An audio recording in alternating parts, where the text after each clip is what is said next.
orang itu cara berpikir nuruti nafsu, itu yang bahaya.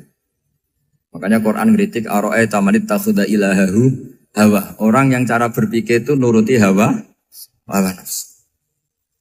Kalau zaman Nabi, zaman sahabat, zaman ulama, itu enggak seperti itu. Sehingga cara berpikir itu mudah.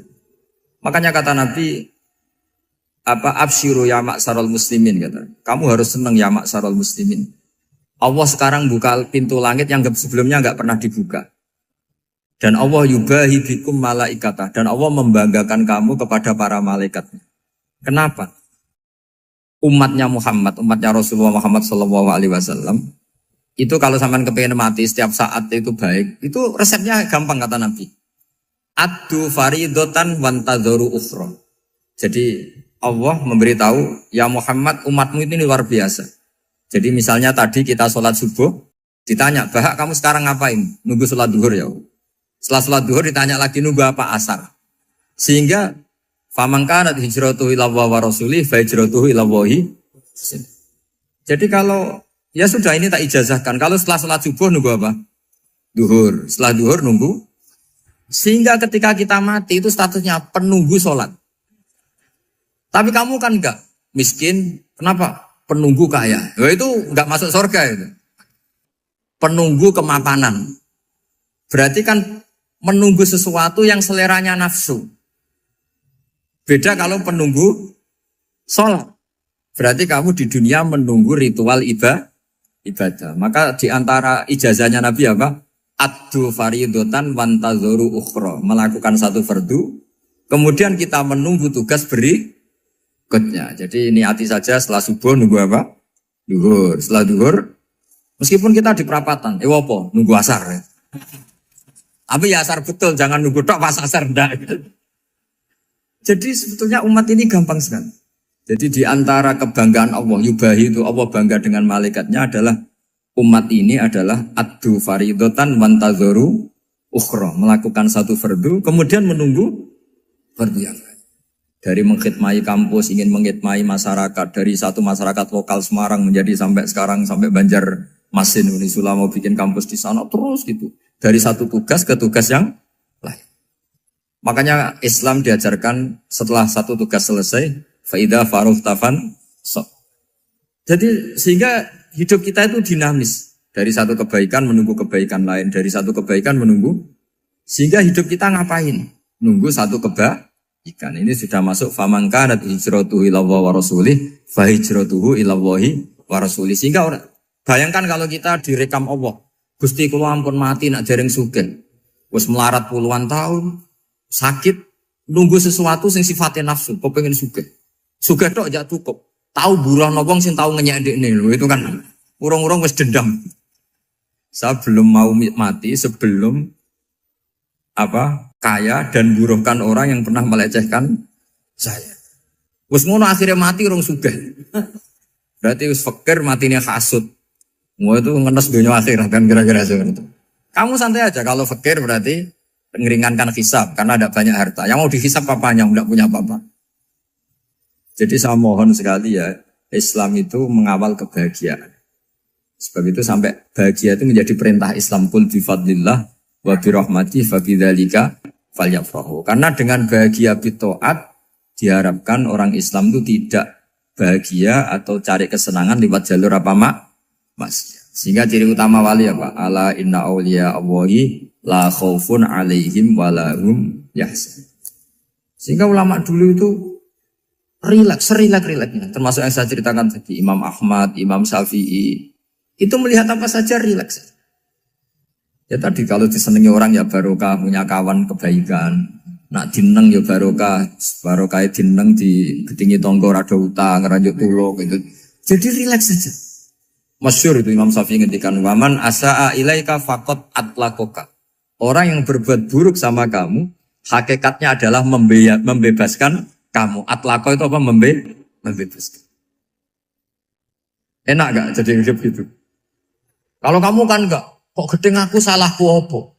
Malah kamu ujub tuh, orang kok gak tahu salahnya. Kamu jadi suami, istrinya ngomel, kurang apa saya sebagai suami? Ya kurang banyak, enggak ganteng, enggak kaya, enggak ini. Malah kalau diterangkan malah parah toh. Ya sudah rileks saja. Kalau dia ngomel ya tadi, alhamdulillah dapat pahala tanpa apa? Biaya. Terus ngomel kan butuh energi, paling yang tidak kuat 3 jam. Nanti juga berhenti apa?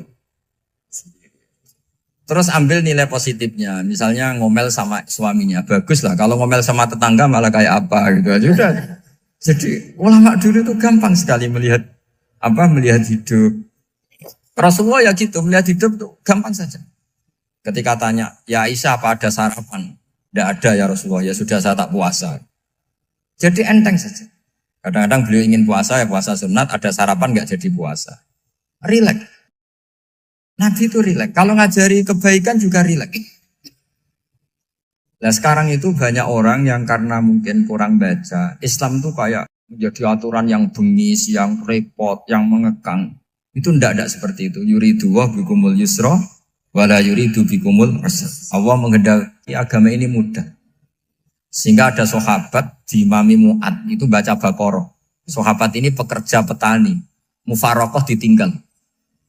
Ketika Mu'ad lapor, ya Rasulullah ini ada orang munafik, tengah-tengah sholat mufarokoh saya ditinggal. Yang disalahin itu tidak yang ninggal tapi Mu'ad. Afattanun anta ya Mu'ad, kami itu tukang fitnah. Masa ngimami petani pakai surat Baqarah? Jadi yang disalahkan ini imamnya. Kalau kamu jadi imam, sholatnya ya yang cepat. Makanya terus banyak orang kecepatan karena tadi.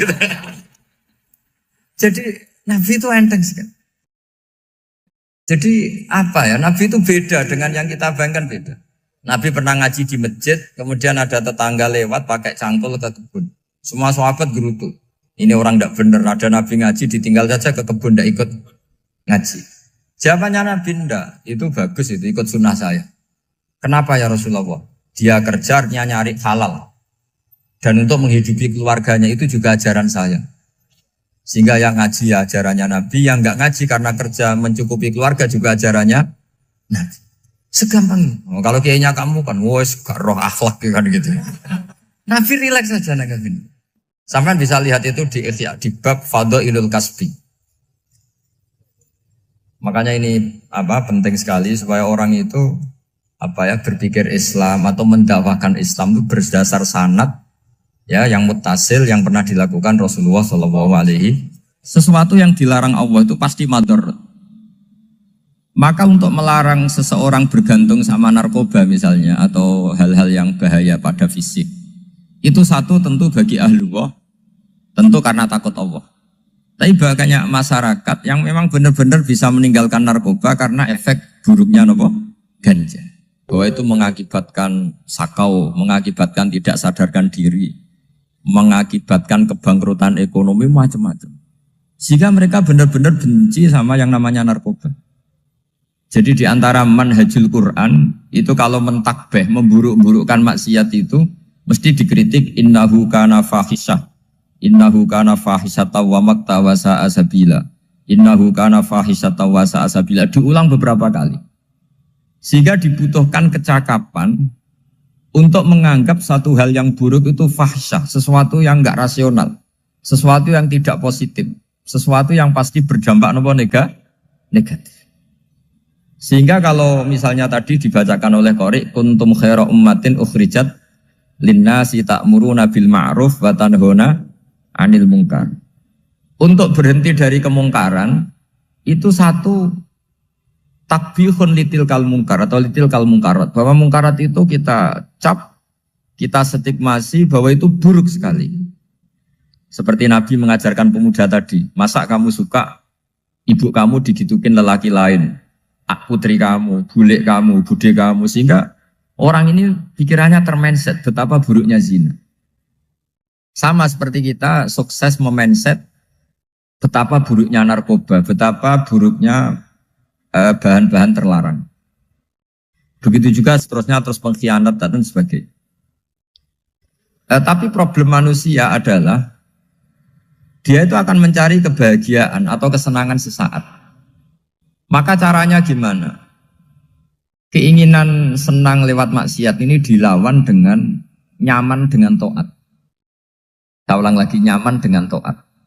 Sehingga ulama dulu punya kalimatul munajat, artinya kalimat hubungan pribadi sama Allah yang menjadikan orang itu nyaman.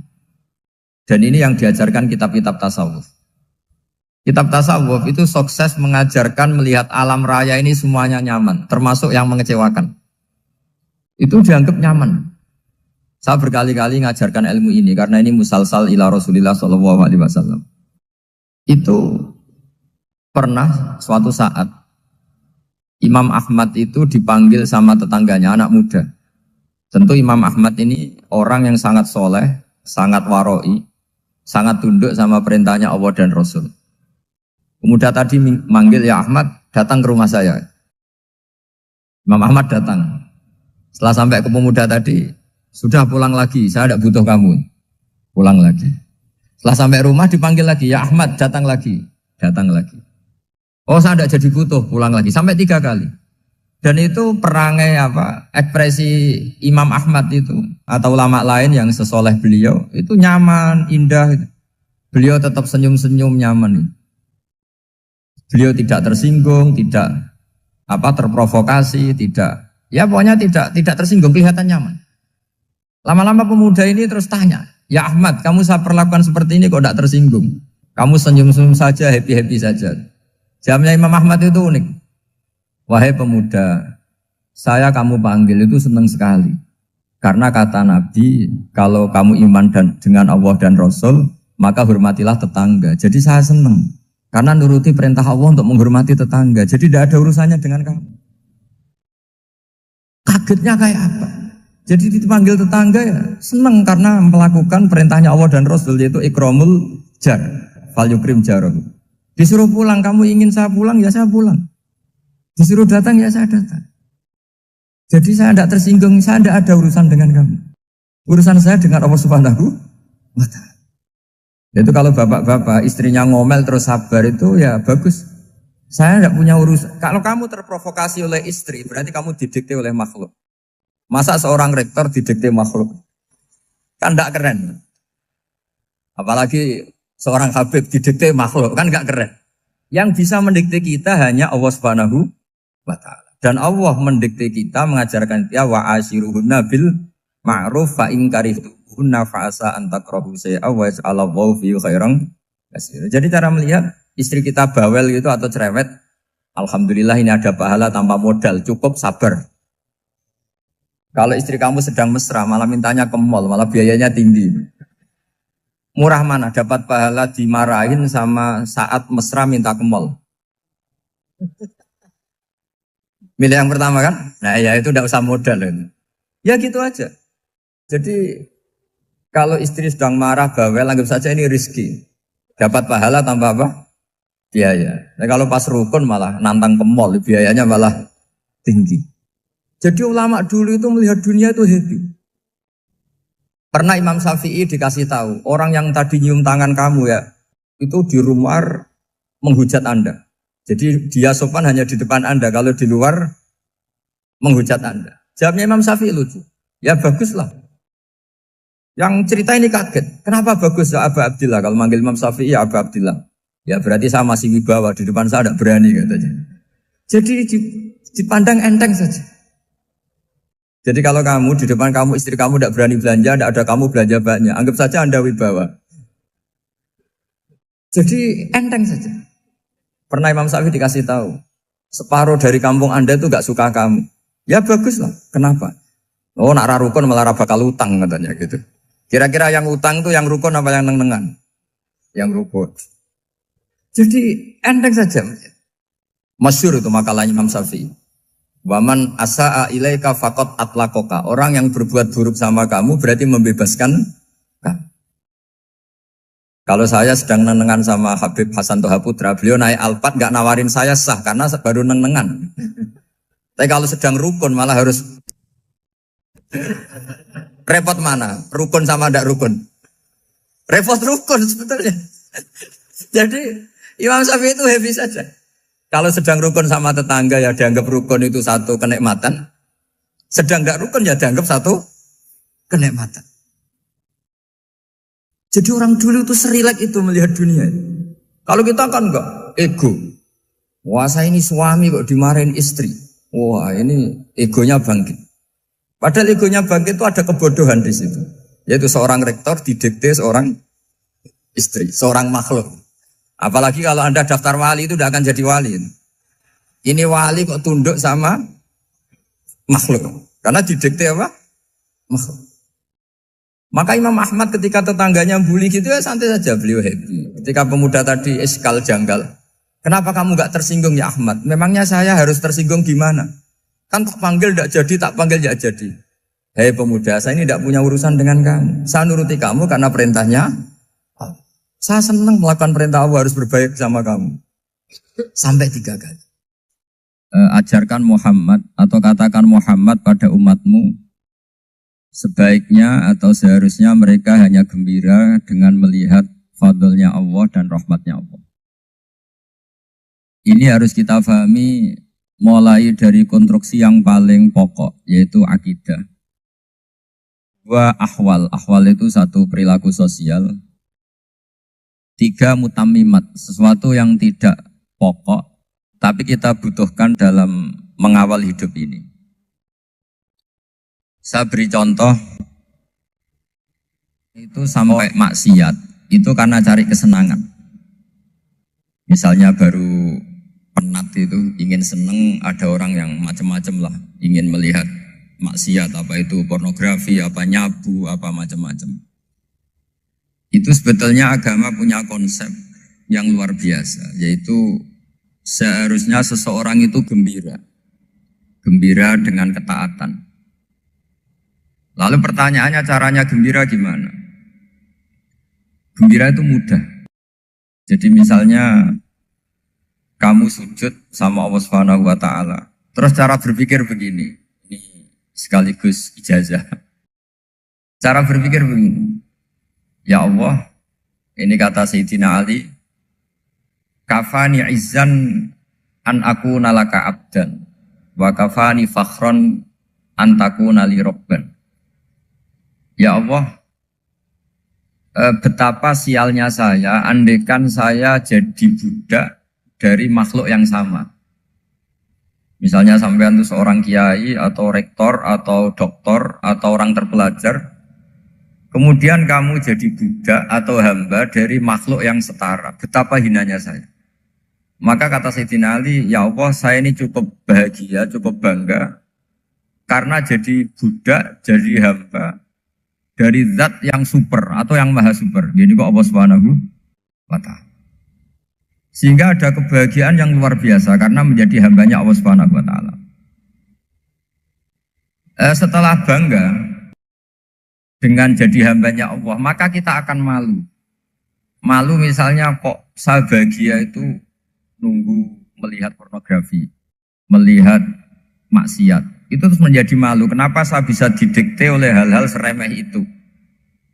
Ya, kita malu karena didikte oleh hal-hal yang seremeh itu. Karena kita didikte oleh nafsu. Jadi izzatun nafsi, satu harga diri seseorang itu harus dihidupkan untuk hanya tunduk kepada Allah Subhanahu wa ta'ala. Sehingga Nabi itu melatih satu logika tarkul ma'asi. Nabi itu dulu ketika ada seorang pemuda yang ya karena mungkin pemuda ya, dia itu mau masuk Islam, tapi uniknya kata pemuda tadi, saya masuk Islam tapi asal dibolehkan bebas zina. Jadi ini agak sableng gitu. Jadi mau masuk Islam syaratnya dibolehkan apa? Zina atau free sex gitu. Karena orangnya agak hiper. Itu Nabi tidak langsung mengancam dengan neraka enggak. Ketika mau pamit gitu semua sahabat melarang. Mah itu jangan, kamu jangan suan Nabi. Itu permintaan yang enggak masuk akal. Setelah lama ditahan terjadi kegaduhan di masjid, Nabi dengar itu ada apa itu? Itu ada pemuda yang mau masuk Islam tapi yasta'dzinuhu fi zina. Tapi mereka minta izin Nabi untuk tetap boleh zina. Kata Nabi, pemuda itu suruh masuk, suruh menghadap saya. Ketika menghadap Nabi, saya ulang lagi ketika menghadap Nabi, Nabi mengajarinya itu luar biasa. Nabi tidak langsung mengancam dengan neraka atau dengan azab tunda. Tapi kata Nabi, Atau hibbuhu li ummik.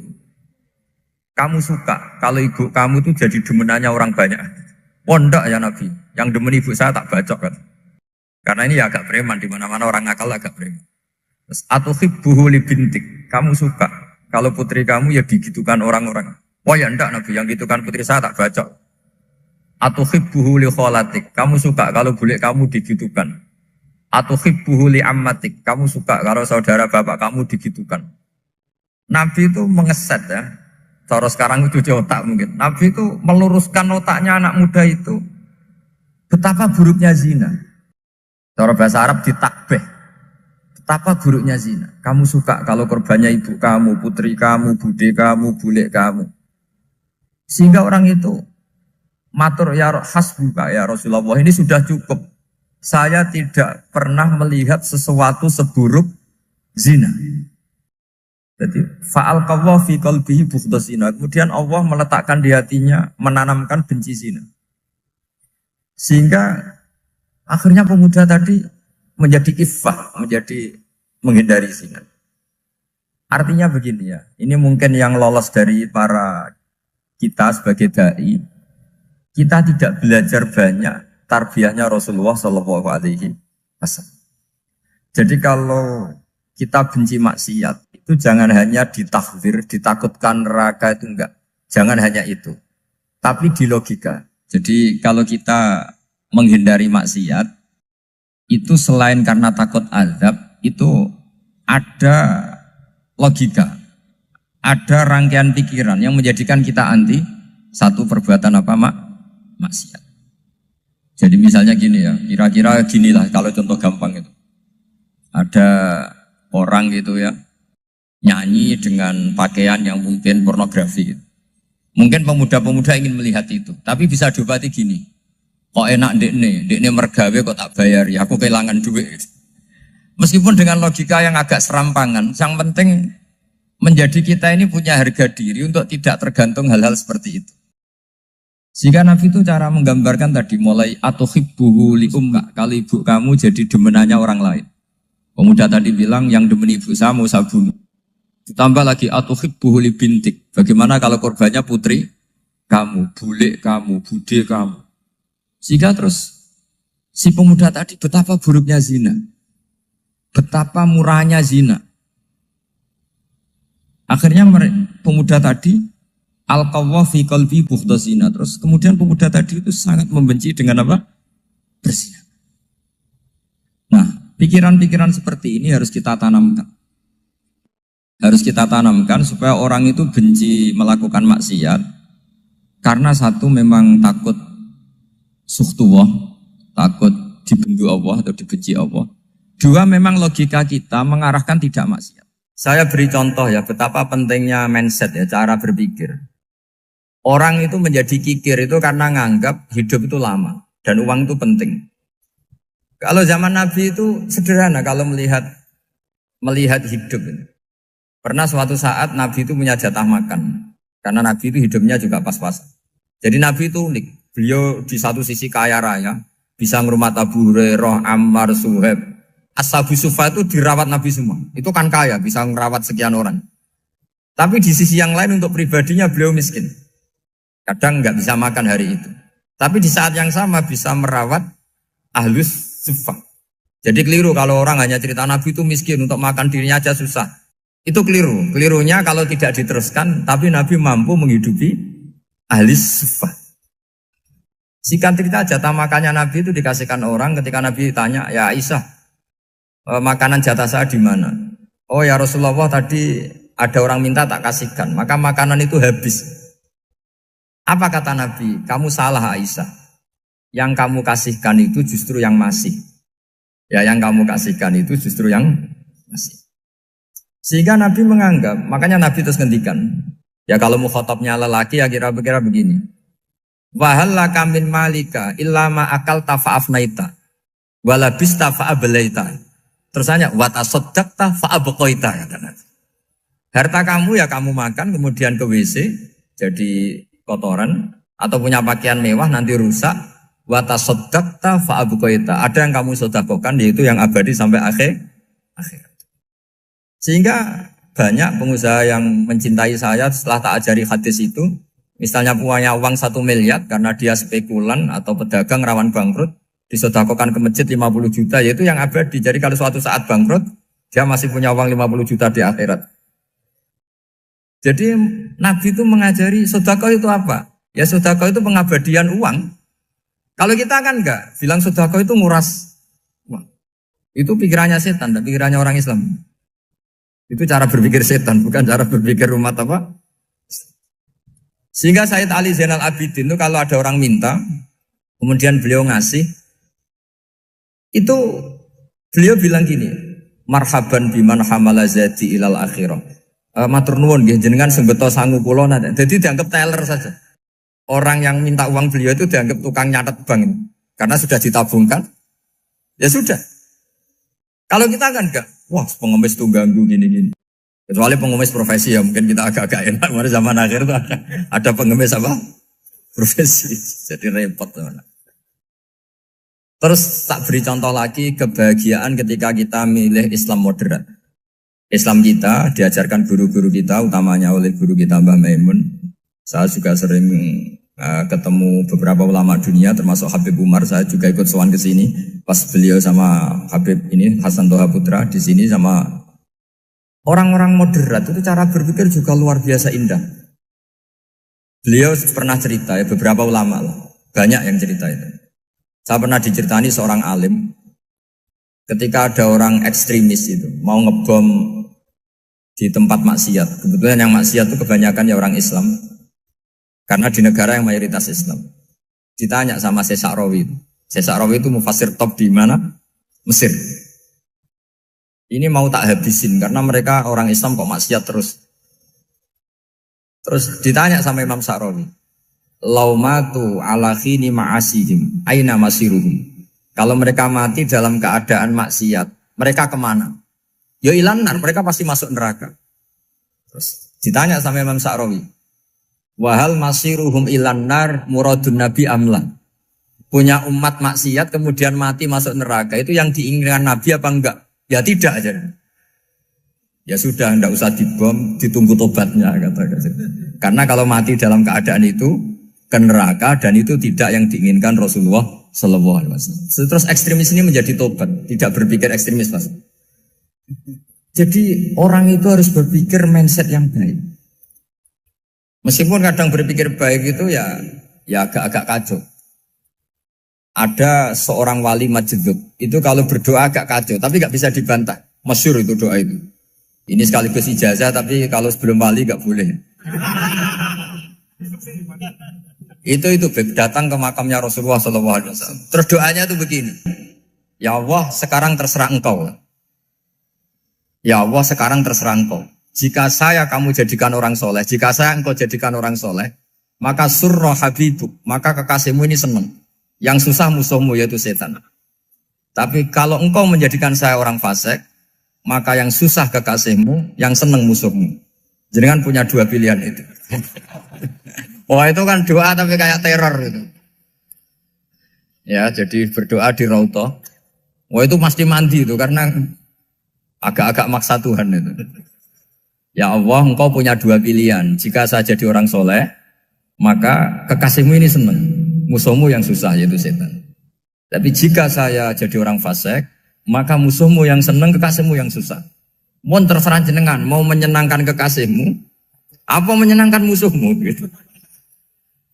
Kira-kira gimana? Kalau tertarik boleh doa itu dipraktekkan. Tapi kayaknya kalau copy paste itu gak keren, apa? Jadi dulu orang itu muamalah sama Allah dan Rasul itu rileks. Rileks itu nyaman karena ya tadi kul bi fadlillah wa bi rahmati fa bidzalika falyafrah. Sehingga Imam Izzuddin bin Abdissalam itu ngendikan innalladzina yarmunal muhsanatil ghafilat. Di antara kebaikannya ibu-ibu atau mbak-mbak ini harus berstatus ghafilat. Perempuan-perempuan pelupa. Ghafilat itu pelupa. Pelupa dari kenikmatan maksiat sehingga mereka dengan taat. Misalnya ada ibu-ibu atau mbak-mbak atau juga bapak-bapak tahajud, kemudian nyaman dengan tahajud itu. Kira-kira terbersit enggak ingin maksiat? Enggak kan, karena sudah nyaman dengan tahajud, dengan taat. Maka dibutuhkan kenyamanan dalam beribadah. Sebab itu ala bidzikrillahi tatmainnul qulub. Makanya saya termasuk kiai yang setiap ngaji itu happy, seneng. Karena ini untuk kampanye, seneng dengan ngaji, dengan taat itu sudah luar biasa. Kayak apa kalau mereka senengnya kalau nunggu melakukan maksiat. Jadi termasuk bentuk perlawanan kita terhadap maksiat adalah usahakan kamu tuh bahagia, senang dengan taat. Istiqnas billah, mu'anasah billah, farah billah, itmi'nan tumaknina billah. Sehingga ini mencukupkan kita tidak berkebutuhan maksiat. Meskipun kita ya manusia, pasti suatu saat atau sudah pernah maksiat. Serasa diceritakan lah, ini gue mesti gitu. Lah orang-orang dulu itu orang yang sukses mengelola bahagia ma'allah wa billah walillah. Jika wali-wali dulu itu jadi wali itu tidak mesti karena ibadahnya banyak, itu enggak. Mereka orang yang ibadahnya itu biasa. Biasa-biasa sekali. Ulama-ulama dulu ibadahnya biasa sekali. Tapi qulubuhum ma'allah, hatinya itu ma'allah. Itu ada seorang wali itu jadi wali, Umar bin Abdul Aziz yang dikenal khamisul khulafa. Khamisul khulafa. Di luar khulafa ar-rasyidin 4, di antara yang soleh adalah siapa? Umar bin Abdul Aziz.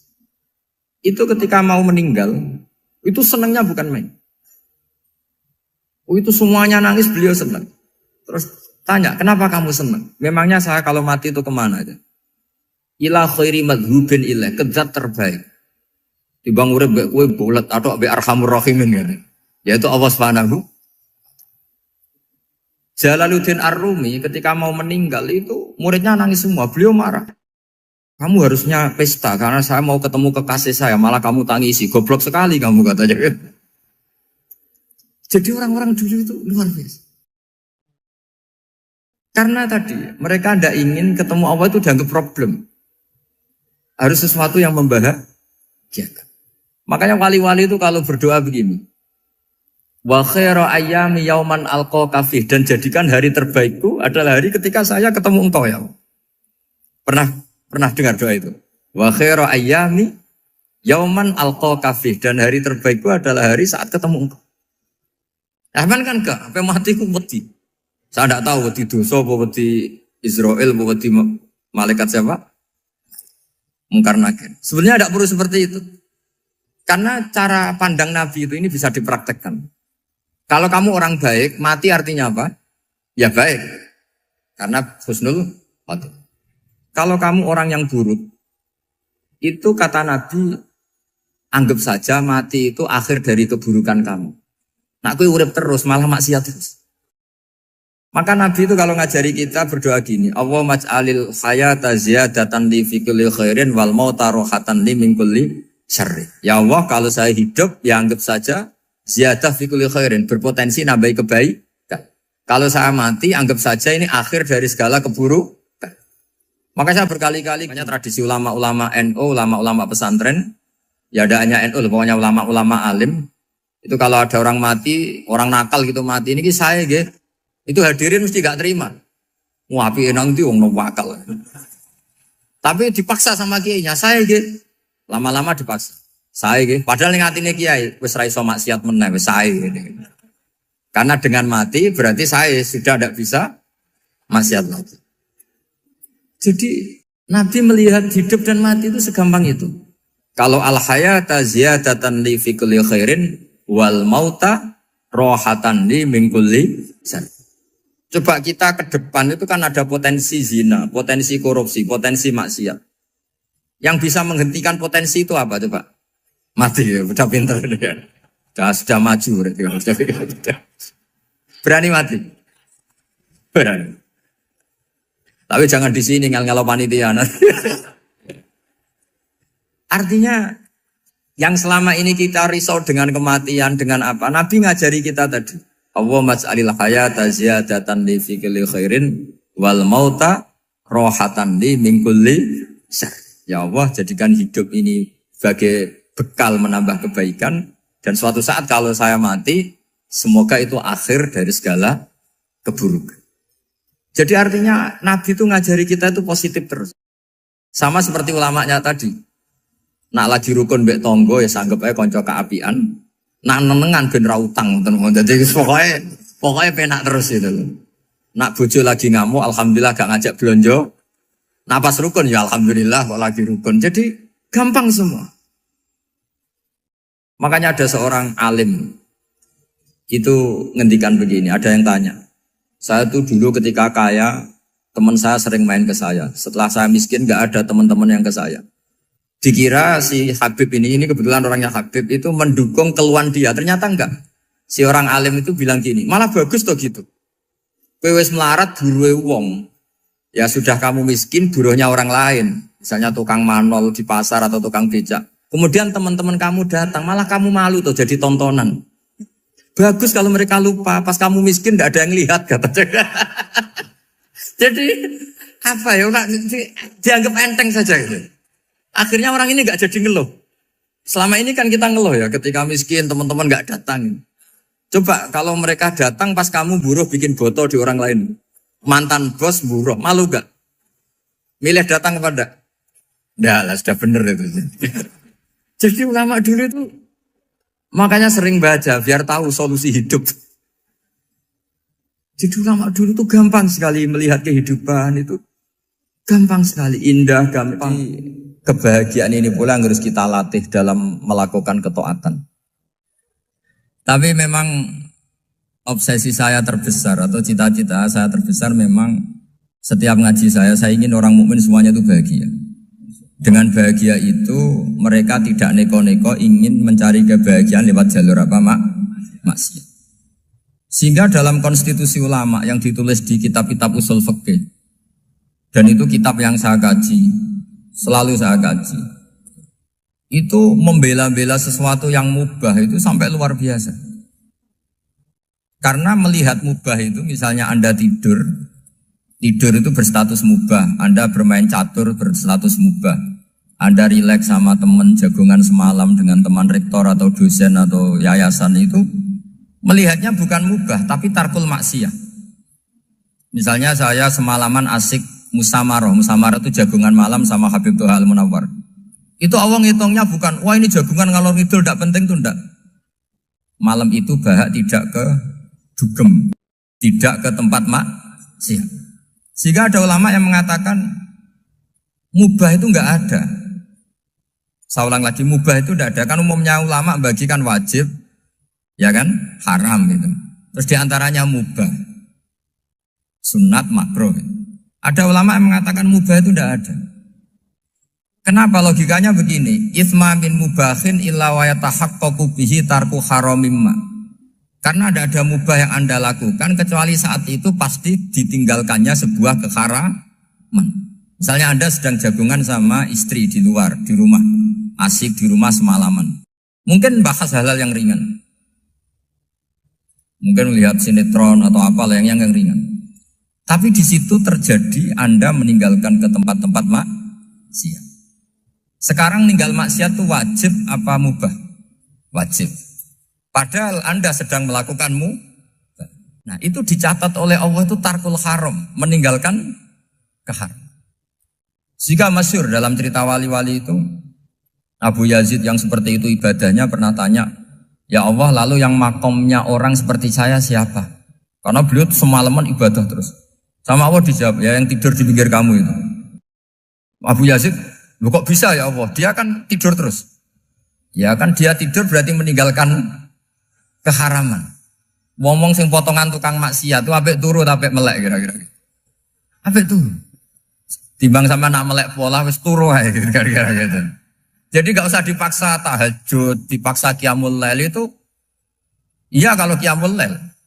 Kalau dapat informasi, ke sini ikut saya terus katut kan repot. Jadi perlawanan terhadap maksiat itu sebetulnya gampang dalam Islam karena tadi nggak ada sesuatu yang mubah kecuali saat dilakukan berakibat meninggalkan keharaman. Mudah sekali. Jika banyak orang jadi wali itu karena melakukan mubah. Itu ada orang jadi wali itu karena sering makan. Ya makan biasa itu.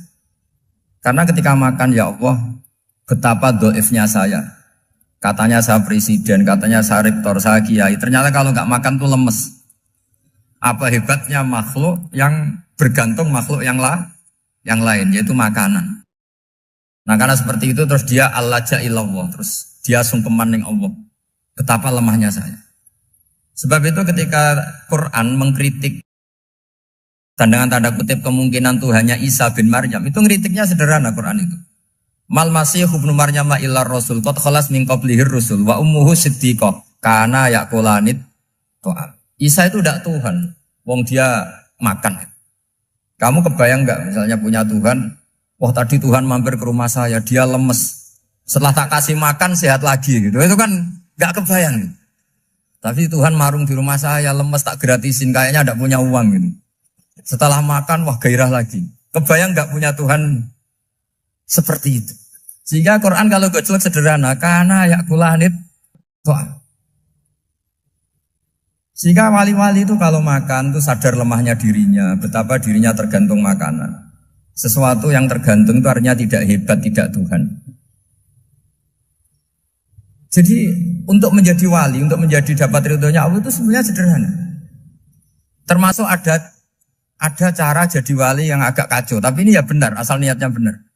Misalnya Unisula besar, ya kurang besar lagi. Kita sudah punya uang, kurang banyak uang lagi. Itu Nabi Ayub, itu kan seorang nabi.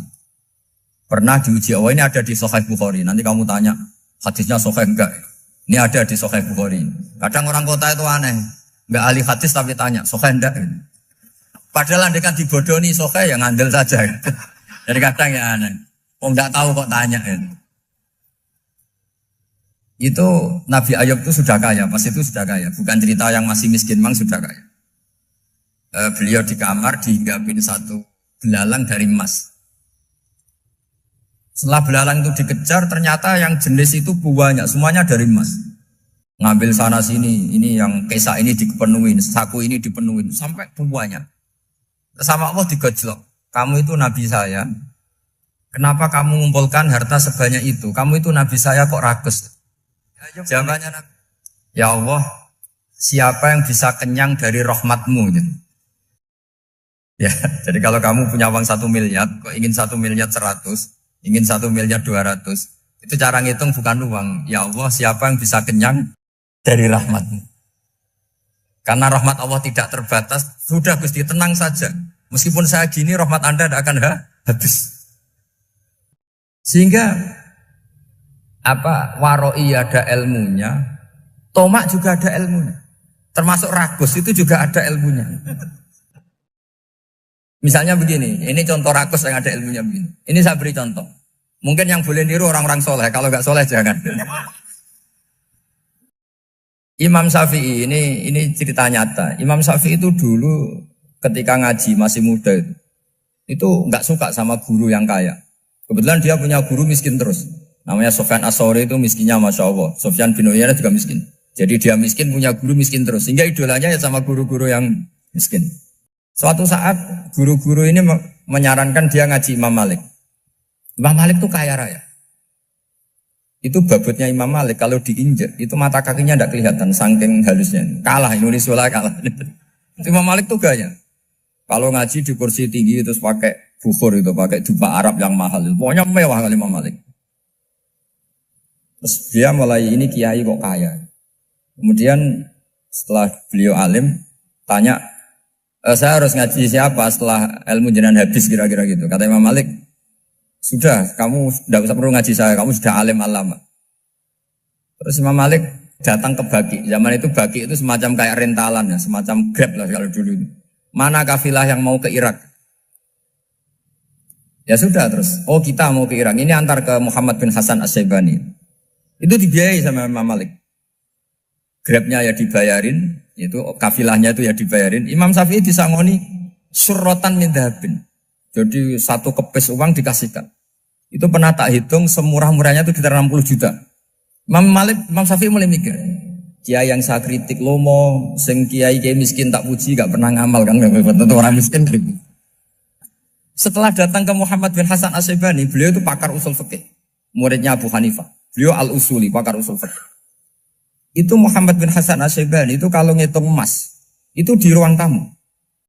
Uangnya miliaran, emasnya banyak. Dari kota ini dipindah ke kota ini. Mas, kalau ngitung di ruang tamu. Bukan di kamar, di ruang tamu. Imam Syafi'i tambah kaget. Imam Malik kayak gitu sudah saya soal, malah ini kaya raya. Setelah Imam Syafi'i kelihatan kaget, digojlok sama Muhammad bin Hasan Asyibani karena beliau senior. Atak jabu min hadza, kamu aneh melihat ini? Iya. Kenapa? Ulama kok kaya raya.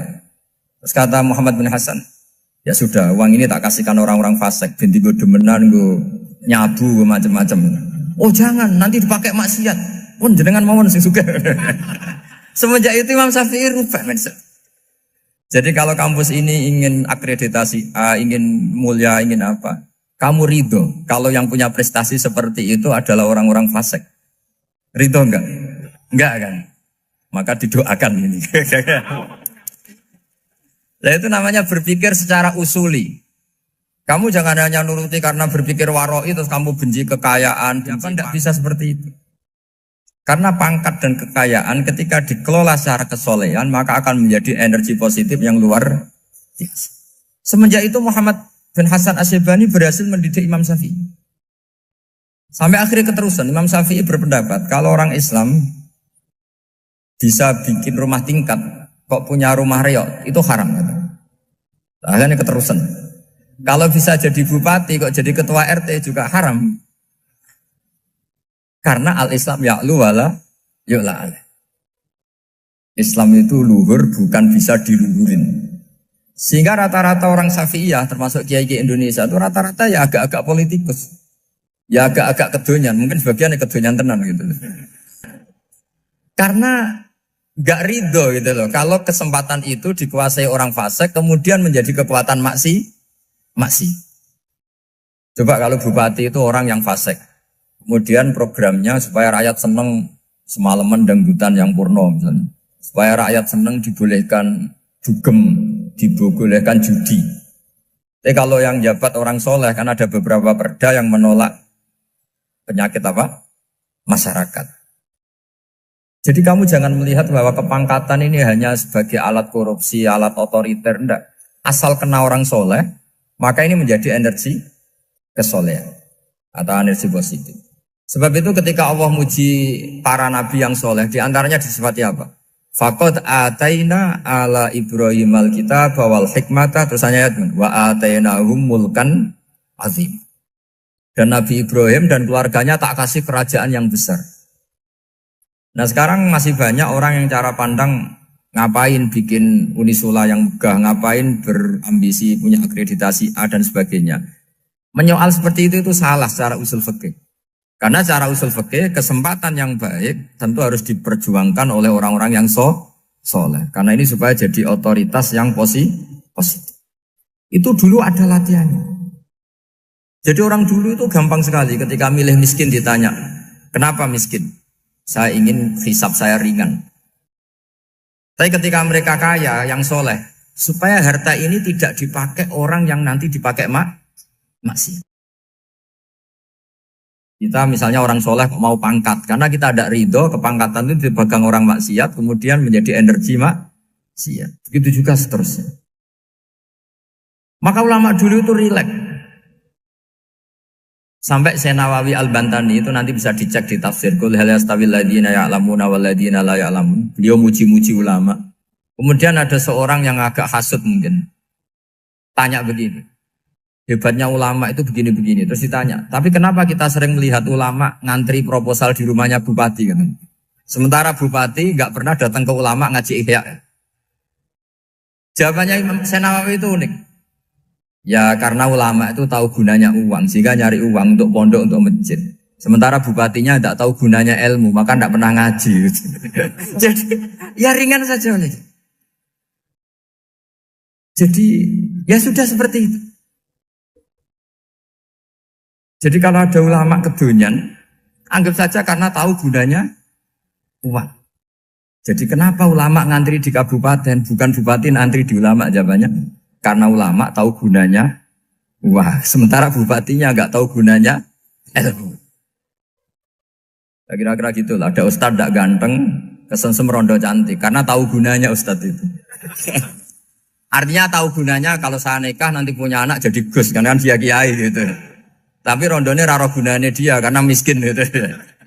Jadi ulama dulu itu rileks.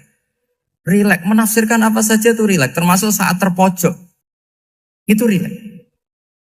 Karena semuanya dianalisis pakai ilmu.